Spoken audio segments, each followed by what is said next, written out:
Ícaro, valeu. Obrigado eu pela que agradeço. Aqui no Morse Academy. Valeu. Acho que foi super bacana, é um tema que, como você mesmo que falou, tá na cabeça de todo mundo, tá na boca de todo mundo, mas precisa aterrissar um pouquinho, principalmente para o nosso mercado.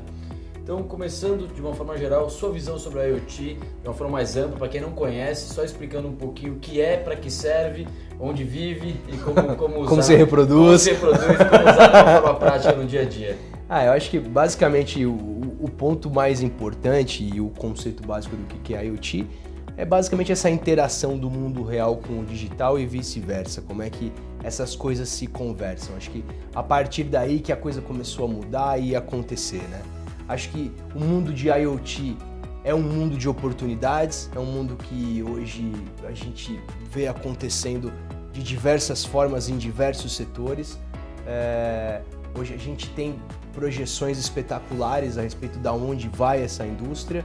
E eu acho que, né, até um exemplo que eu dei quando a gente estava conversando ali, lembro muito bem de em 2003, 2004, que a gente discutia e falava, olha, o mobile vai dominar tudo. E as pessoas falavam, não, o mobile não vai nada, isso não vai acontecer, nunca que vai acabar o desktop. Exatamente. E aí hoje aí por um certo momento o mobile falando, a gente agora então precisa ser mobile centrado no mobile.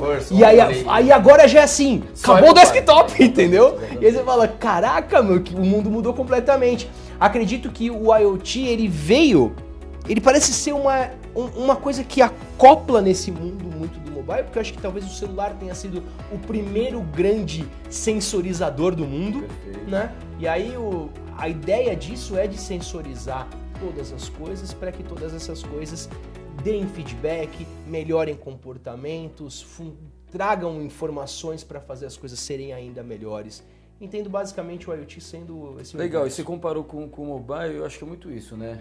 Mobile, vai ter mobile, hoje mobile e internet é a mesma coisa, você não tem mais a divisão de barreira.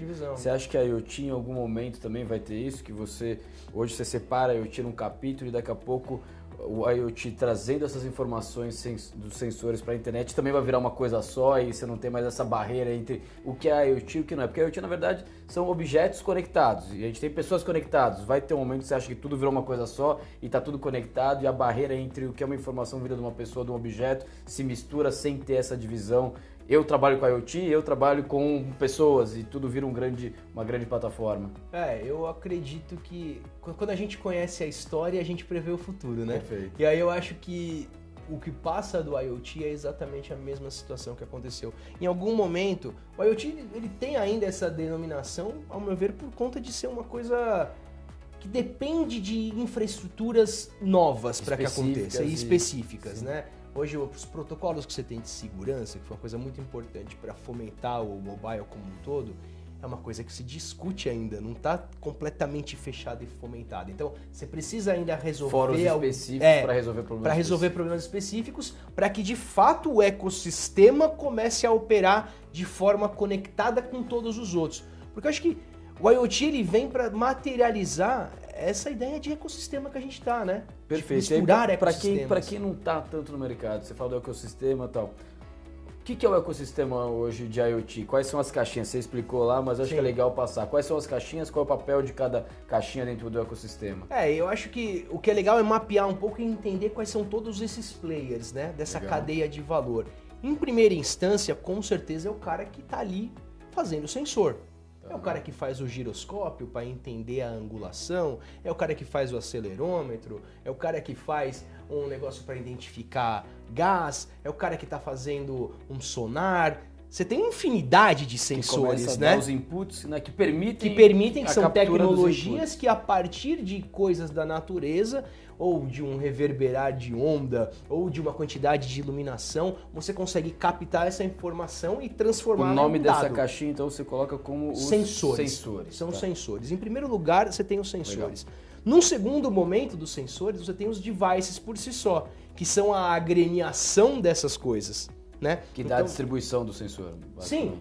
Por exemplo, hoje aí no seu celular tem 3 sensores, pelo menos, né? Perfeito. Então, assim, a gente já está sensorizado faz muito tempo. Um carro poderia ser um aparelho quando você fala de sensores que estão lá, um eletrodoméstico e tal.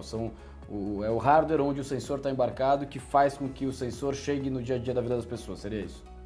O sensor ele tenta traduzir em dado as questões físicas da natureza. Perfeito. Né? Então essa é a segunda caixinha que seria, você chama então de hardware, essa segunda caixinha. Aparelhos. Aparelhos, são essas coisas que vão conectar os sensores normalmente juntos com uma CPU. Alguma coisa que processe esse dado para que ele possa receber e para que ele possa enviar. Né? Acho que essas duas coisas. Quem permite esse tráfego desses dados também se torna então uma outra caixinha no ecossistema. Quem permite trafegar isso é uma outra caixinha que é a grande indústria de telecom. Porque em algum momento você precisa centralizar esses dados em algum lugar.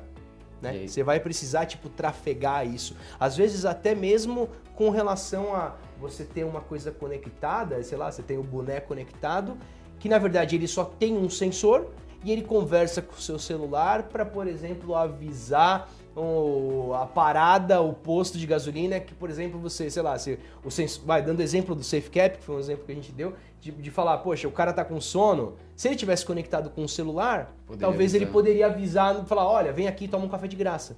E aí eu precisaria da telecomunicação para isso. Então, mas aí a pergunta quando você pensa na telecomunicação, ela é uma coisa específica para IoT ou basicamente o sensor conectou no meu celular e essa informação do sensor foi trafegada no meu pacote de dados, no meu fluxo normal do meu aparelho, ou começa a ter produtos específicos de telecom que vão viabilizar que eventualmente o boné não passe pelo meu celular e se comunique direto? Qual que tem os dois cenários? Como que seria a telecom para o mundo IoT? Ela é um capítulo à parte ou ela é simplesmente como se fosse um outro aplicativo no meu celular consumindo dados e se conectando à internet ou outro local?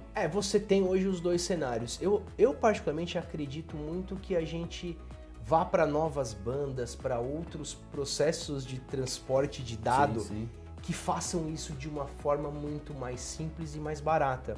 E rápida, porque né? um grande empecilho do IoT, sem sombra de dúvida, é como que eu faço isso de um jeito barato. Sim. Então, você começar a ter como é que eu trafego dado de forma barata? Você vai começar a ter pacote de dados da sua geladeira, da sua televisão, da sua não sei o que, você começa a ter a conta aumenta, né? Sim, eu acho que essas coisas, assim, isso é uma coisa, hoje a gente tem tecnologias que já estão fazendo esse tipo de coisa para trafegar pequenas quantidades de dados, porque às vezes você precisa, é um ping. E aí não faz sentido você E não faz sentido, porque eu preciso de um pacote de dados, então eu preciso de 1 giga, né, para isso, né? De repente até uma coisa per use, não por use, ou que seja, isso é uma coisa, sim, existem alguns protocolos, aqui em São Paulo mesmo a gente já tem algumas iniciativas fazendo isso, que se utilizam das estruturas de telecom, mas não da linha dela. O cara, tá lá na antena, no mesmo lugar, ele quer trafegar, são protocolos, às vezes, de 2 km, 5 km, porque com o telecom, você bate, você consegue falar, dos Estados Unidos. Talvez não precisa disso para poder fazer as coisas se comunicarem entre elas, né? Então, nesse caso, o telecom virou a terceira caixinha do ecossistema. Se não me engano, foram 5 caixinhas que você mapeou. Quarta caixinha, qual que é? A quarta caixinha, depois da telecom, é onde você coloca esse dado. Tá bom. Esse cara também é um cara que faz grana. Porque é onde você vai colocar toda essa informação. Porque, e aí que tá, né, um pouco de toda essa discussão, o que eu faço com toda essa informação? Como é que eu cruzo isso? Como é que eu transformo isso num insight, numa inteligência? É a coisa que todo mundo está se digladiando hoje para tentar encontrar uma saída para isso.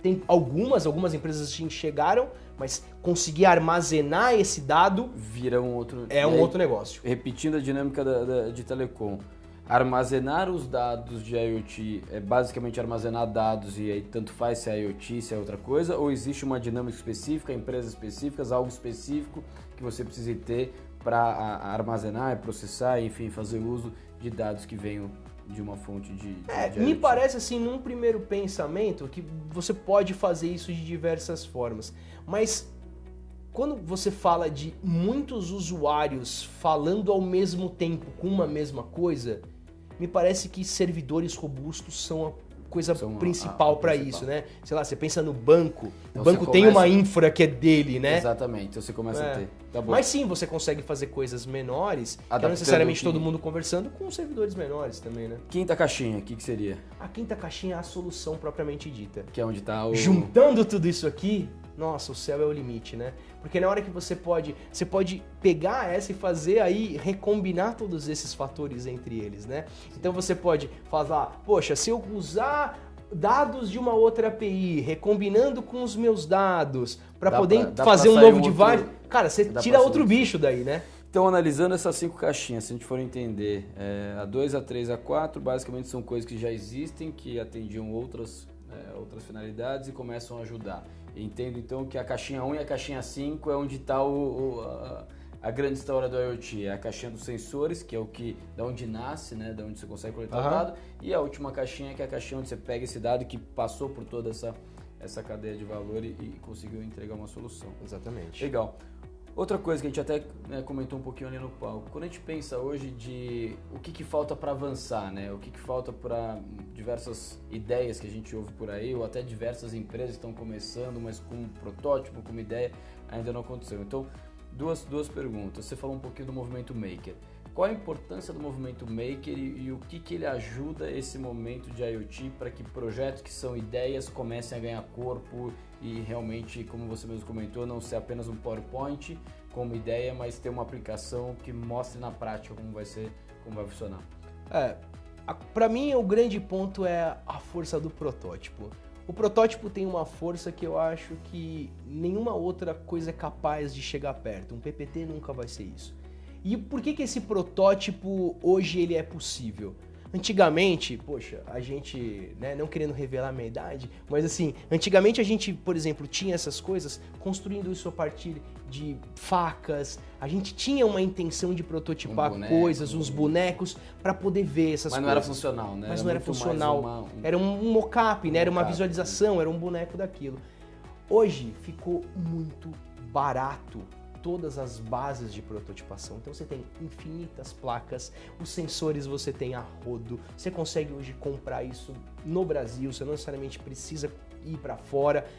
Então ficou simples esse processo. E aí basicamente o produto que vai ser em escala do protótipo é quase a mesma coisa, é só você basicamente você consegue fazer a escala. Não é mais você tem literalmente o que vai ser o produto no protótipo e a escala é muito mais. E que é legal deixar claro, são dois momentos distintos, né? Quando você vai para a escala, você começa de novo. Sim, porque você precisa refazer o desenho inteiro, né? Mas a proposta de valor, o tangibilizar o que seria o conceito e a ideia, você consegue ter no protótipo de uma forma bem clara. De uma forma bem clara e precisa hoje. Legal.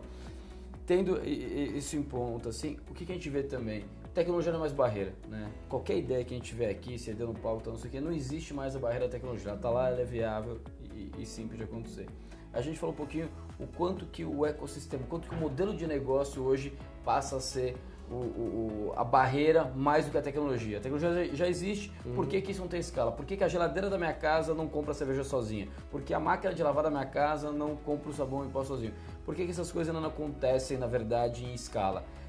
Você concorda que a barreira... qual que é a barreira? É a tecnologia, modelo de negócio ou existe alguma outra barreira que a gente desconhece? Eu acho que você tem duas divisões. Você tem uma divisão que eu acho que parte um pouco das necessidades pessoais das pessoas. E isso acontece em microgrupos, como eu estava dizendo. Eu tenho uma ideia aí na minha vilinha ali onde eu moro de conseguir prover comida para todo mundo, de graça, de um jeito que seja automático. Fui lá, estou montando essa estrutura para que isso aconteça. E isso funciona num microgrupo. Não necessariamente eu estou funcionando dentro do sistema, do capitalismo como um todo, né?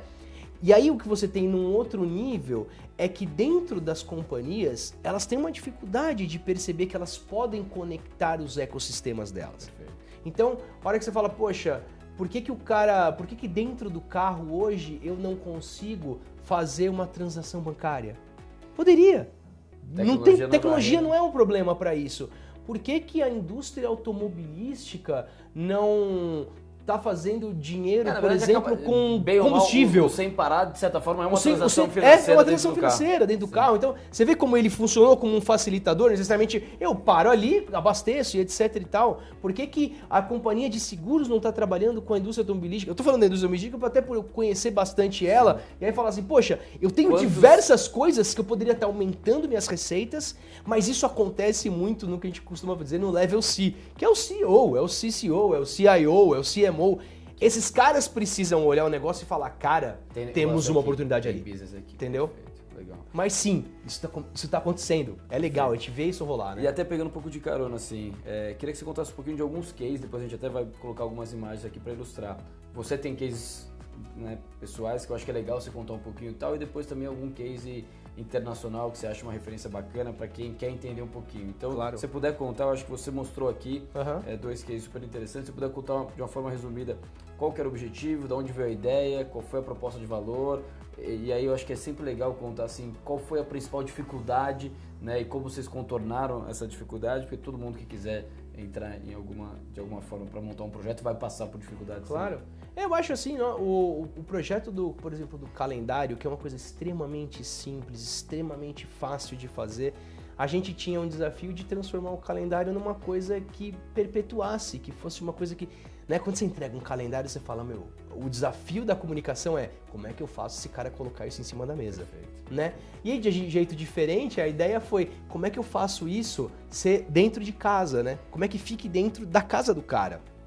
Porque o caminhoneiro tem uma relação com a família que é uma coisa muito então, pra louca, quem né? não viu, assim, dá uma resumida, o que era o projeto? Basicamente é o seguinte, você ganhava um calendário que você poderia fazer, um calendário em formato de caminhão, você baixava um aplicativo, e aí o que acontecia? Quando você deixava lá, a ideia era você deixar com a família, né, o calendáriozinho, e você programava, fazia ali o procedimento de IoT, transformava aquele calendário numa extensão funcionando com a internet, e com o aplicativo você falava, esse aqui é o ponto onde está o calendário. Perfeito. E aí o que acontece? Você saía nas suas viagens, etc. Quando você estava retornando para casa, e aí você definia o range, né, o raio de ativação desse negócio, você determinava lá 4 km, quando você estivesse chegando a 4 km da sua casa, o calendário começava a piscar. E isso para as crianças é um negócio que realmente foi muito legal, né? Então assim, ele é super simples, ele é um aplicativo simples, para uma funcionalidade simples de IoT, mas que, putz, a gente fez e foram 6 mil calendários, foi uma coisa muito legal. Legal.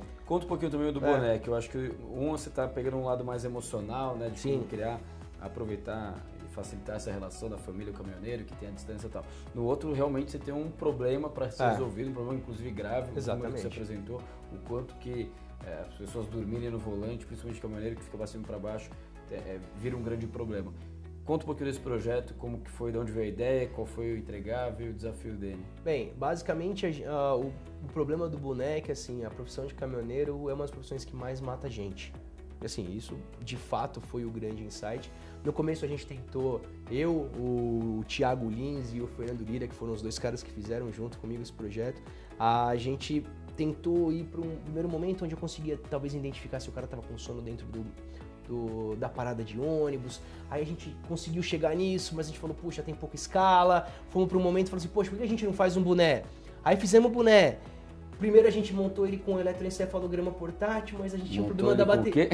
Com Sim, é bem de nerd, mas eu tinha um eletroencefalograma portátil. Em casa? Em casa, sim. Tava lá, assim, né? Torradeira, tá ali, o micro-ondas, o eletro... Perfeito. Não, eu também, acho super tranquilo, mas enfim. E aí, com esse eletroencefalograma, de fato dava para poder medir, né? Eu tinha feito os experimentos anteriormente, eu tinha uma noia de fazer um negócio que era um materializador de sonhos e tal, foi um negócio artístico que eu fiz. E aí, quando a gente usou isso, a gente tinha um problema com a bateria, porque a bateria durava pouco. E aí, o grande salto de produção, de execução, foi falar, por que a gente não usa o movimento da cabeça para poder ser o gatilho de que, de fato, o cara tá com sono? Tá totalmente associado uma coisa. Tá totalmente associado. E aí foi a partir disso que a gente desenvolveu o boné, fizemos uma série de testes e de fato conseguimos validar que esses movimentos de cabeça estavam relacionados ao sono. E até eu tava falando que para mim a coisa mais incrível desse processo como um todo foi que depois que a gente imputou essa biblioteca de movimentos da cabeça, o que ele começou a perceber é que o movimento do bocejo era o mesmo movimento de quando você pendia a cabeça. Então ele dava fazer... Quando você faz isso, em tese também é o mesmo movimento quando você começa a cair em sono. Então, o que é legal do boné é que ele poderia... Ele aprende coisa, também, ele passa... Ele tem uma rede neural, não necessariamente ele aprende com o seu movimento, ele tem uma rede neural funcionando, mas ele não aprende com o seu movimento. O que ele consegue fazer é o seguinte, ele é mais aferível para pessoas que se mexem pouco e ele é menos aferível para pessoas que se mexem muito. porque você precisa ser mais preciso se você é um cara que você mexe pouco. Né? Então ele tem essa inteligência, esse foi um insight no momento do protótipo que a gente teve. Você sabe que o pessoal começou a comentar que o boné devia ser pra quem tá assistindo palestra também, porque começaram a falar que o movimento você pegar o celular... né, João? Não, mas falaram que o movimento você pegar o celular é igual, então assim, pô, o cara parou de prestar atenção, baixou a cabeça do celular, toca lá, tá. A gente fez um monte de, tipo, na escola, né? Exatamente. Reunião, tipo, da diretoria, né? Pô, não abaixa a cabeça. Agora só uma coisa que você falou no meio, claro. Que você queria fazer um materializador de sonho. Isso é verdade. Tá fora do contexto da IoT, mas tá agora despertou a curiosidade. O que é um materializador de sonho? Cara, foi uma coisa que eu dei uma brisada total quando eu tava lá em 2010, 2011. E minha esposa que vai ver aqui, que vai validar essa história. O que aconteceu? Eu fui fazer uma polissonografia lá no Instituto do Sono. Tá. Eu falei, cara, nossa, eu me senti parte de um experimento. E falei, cara, eu me senti um raio de laboratório. E falei, que legal isso. Liguei no Instituto do Sono e falei, cara, eu posso ter acesso a esses dados? E o Instituto do Sono não me liberou. Não liberou? Não liberou. Porque os meus dados, em brutos. Eu falei, se fosse no mundo de hoje em dia da nova PL, era obrigado a liberar, você podia editar e apagar. Mas tudo bem. Você, GDPR agora, mano, é nosso. GDPR, dado desceu, daqui, edita o meu sono que eu não sei como ele ficou. Mas enfim, naquela época ainda não existia. E aí o que aconteceu, cara, é que eles não me deram e aí eu, beleza, eu comprei um eletrocefalograma e quis fazer um negócio porque eu tinha uma... um eletrocefalograma. Eu comprei um eletrocefalograma, cara. Tipo, aí eu comprei esse negócio na gringa, foi um negócio... E aí o que eu fiz? Coloquei a Yuri, que é minha esposa, pra dormir. E aí eu peguei esses dados, gravei esses dados pra que eu pegasse o momento que ela entrava em REM, que é o Rapid Eye Movement, que é o momento que você começa a sonhar. Peguei esses negócios, trouxe essas ondas para fiz ali no Arduino um negócio que só amplificasse essa onda, dei uma saída de áudio, e aí o que aconteceu? Agora que eu amplifiquei essa onda, você não consegue escutar, porque nossa, é nada de hertz, né, igual que tá acontecendo aqui. Quando eu amplifiquei, ele fez tipo... E aí eu coloquei essa caixa de som embaixo de uma chapa de acrílico.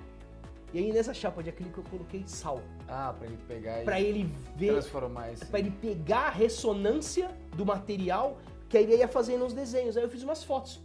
Que legal. Entendeu? Manda pra gente pra compartilhar. Claro, eu mando, eu tenho vídeo. Então, e aí depois foi legal porque muita coisa começou a acontecer na internet, esse né? som é o verdadeiro R.E.M. Boa, legal. O verdadeiro R.E.M. E aí você vê como quando você às vezes tá olhando daqui pro futuro, você tá fazendo as coisas e não faz muito sentido, mas quando você chega lá na frente, às vezes você consegue reconectar essas coisas. E eu vejo muito a inovação como sendo esse reconectar de coisas que não faziam sentido algum. Eu por exemplo, que outro dia eu também tava vendo que já consegue, ainda meio blur assim, sem ser muito nítido, você já consegue processar o que o cérebro está captando e remontar uma imagem. Então isso é muito legal, que já pegaram assim... Tem um documentário no Netflix que é maravilhoso, o cara mostra meio que um cavalo ali, então né? você consegue, o olho enxerga, você processa isso no cérebro e você plota a imagem. Ainda é difícil de ser reconstruído, mas assim, o que eles estão tentando fazer é permitir que uma pessoa que tem, né, que é cego, não consegue ver, consiga ver. E uma das coisas que eles falaram é isso, mas se dá pra ver estático, dá pra gravar. Se dá pra gravar o sonho. E aí começou a entrar numa pegada de que daqui a pouco, e falando assim, de novo, não é um negócio de outro planeta tal, mas em algum momento, se vai ser feito em escala, se vai ter questão de privacidade, não é uma outra história. Mas que em algum momento você vai conseguir gravar o sonho e você realmente assistir o Netflix dos sonhos, né? Netflix dos sonhos. Legal. Não, a conversa... Black Mirror tá rodando, total, né? A conversa vai longe, acho que é muito gostosa. Mas só pra fechar, a ideia aqui do Morse, obviamente, é sempre tangibilizar esses assuntos para a indústria da comunicação, né? Eu acho que a indústria da comunicação está passando por uma transformação muito grande, está todo mundo querendo entender quais desses temas que estão orbitando, né, ao redor do nosso mercado já podem ser aterrissados ou não e qual seria a aplicação prática. Então, para alguém que trabalha na indústria da comunicação, como você trabalhou, ainda trabalha, e olha hoje a IoT. Primeira pergunta, a IoT é uma coisa para hoje, para amanhã, depois de amanhã, futuro próximo. E como que começa, de certa forma, seja a pessoa física, ela querendo entender um pouquinho, ou seja já a instituição, a empresa começando a brincar. Como que começa a entrar nesse mundo para quem acha ele importante e ainda não entrou nessa brincadeira? Bem, acho que o IoT é uma coisa de ontem. É isso que acho que as pessoas entenderam um pouco ainda. A gente já sensorizou as coisas, a gente já está enviando dados sobre as coisas já faz um tempo. Eu acho que o que acabou acontecendo foi a popularização do conceito, de como que isso pode ser transformado tanto pelas companhias, porque você pode hoje começar a mesclar negócios por conta disso e trabalhar com outras coisas, e por conta das pessoas e dos pequenos grupos, de que elas podem por si só desenvolver coisas que elas acreditam, porque isso se transformou numa coisa muito barata e deixou de ser ciência de foguete. Então, acredito que isso foi o que acabou popularizando bastante essa situação. Então, assim, é um assunto de ontem, não é necessariamente um assunto de amanhã. As coisas já estão aí, a gente já pode, por pesquisas rápidas na internet, começar a conectar Arduino, etc e tal. Maker, começar a fazer, prototipar e começar a ir pra frente. É o que eu de fato acredito. Super, eu acho que a ideia é essa mesmo. Valeu, obrigado de novo, então é um prazer ter você aqui. Obrigado, valeu.